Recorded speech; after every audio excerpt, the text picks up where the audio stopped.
Presented by Magister Ajnabi Entertainment. बोलो बोलो शंकर भगवान की।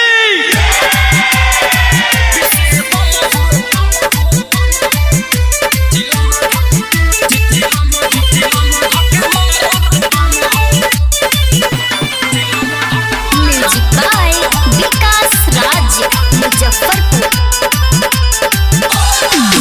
हमर बात मोतिहारी के बम हो पाकिट में धइले बानी कहां चाची लम हो। सुनो हमर बात मोतिहारी के बम हो पाकिट में धइले बानी कहां चाची लम हो।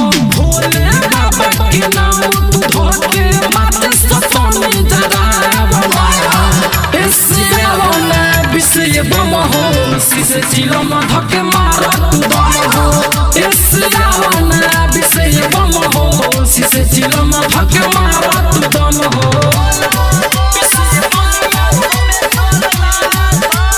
Music by Vikas Raj Muzaffarpur.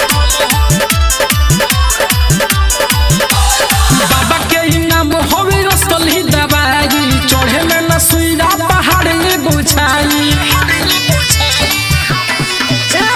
बाबा के नाम होवे रसली दवाई चढ़े में न सुईरा पहाड़ बुझाई।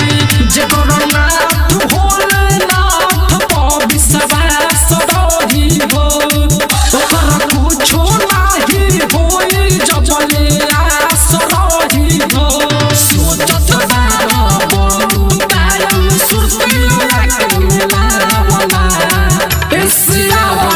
विषय बम हो सिसे चिलम धके मार दम हो।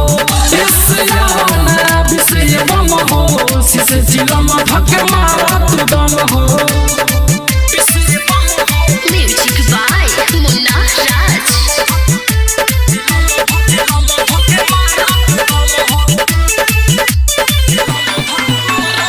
Music by Vikas Raj Muzaffarpur.